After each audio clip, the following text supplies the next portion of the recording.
So, like Regnum Christi, the Franciscans, the Jesuits, whatever, they are a breath of God to serve the church at a particular time in history, right? But then that particular breath of God has members in it. And so, like all those different instruments that are singing one song together, so they're not in opposition to one another. The Spirit always unifies and works in a beautiful harmony.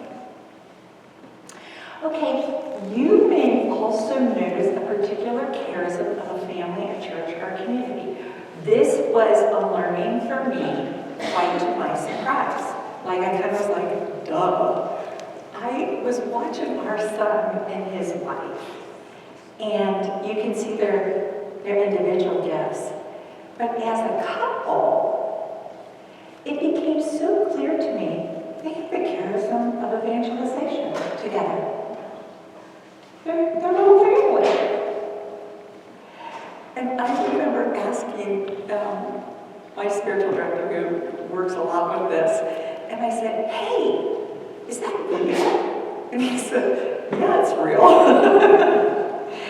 And then I started noticing that I was asking people, do you think your parish has a charism? And they said, oh yeah, that parish, they are definitely a mercy charism, Corpus Christi, and healing. Our parish is more hospitality. You know, it's like you begin to see kind of the same thing whenever you get, but just think about it, whenever you get people together who are full of the Spirit and you bring them together, of course there's going to be some unity God's going to bring into them all together, right? So it's kind of beautiful when you start watching it. Okay, so how do we know? What are some of the signs of the charism? And this is going to be something you're going to study more in depth. But there are 3 simple signs. And then you're going to go more in depth about it, okay? 1, and think about this. Think about yourself. Think about your life. There is that feeling of being in my own skin. A circle in a circle. I don't have to try so hard. This feels right. I feel myself. And people perceive and affirm it. So why is that so important?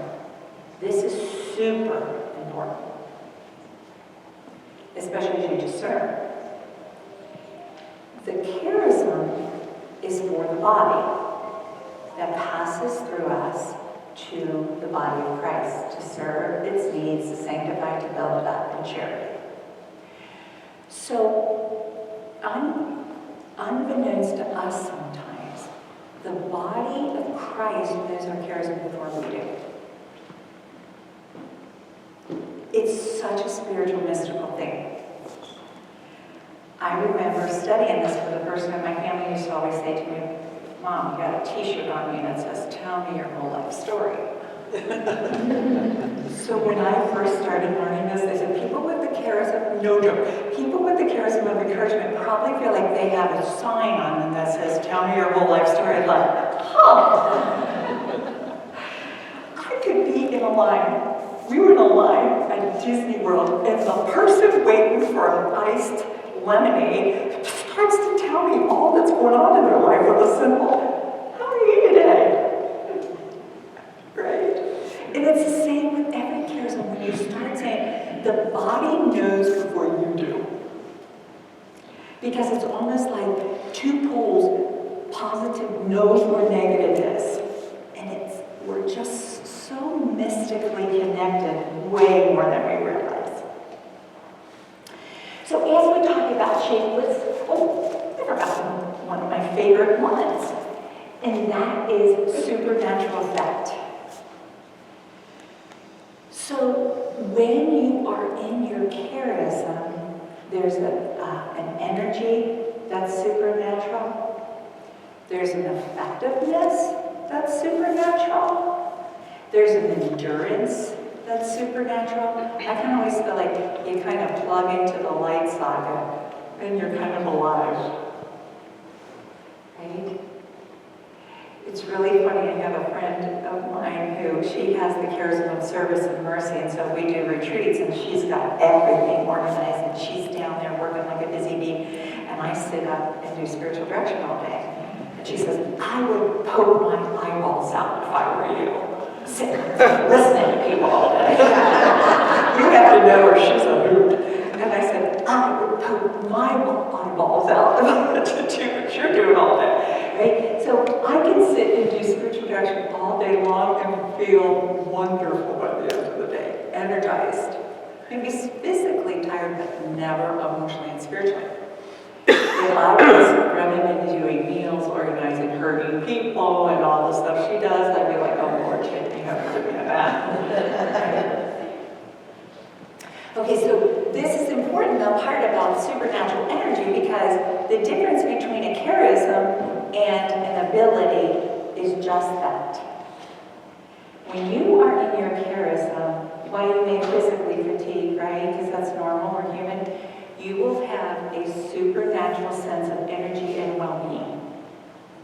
Abilities, while you may look like it's a charism because your ability is so well developed, it exhausts us.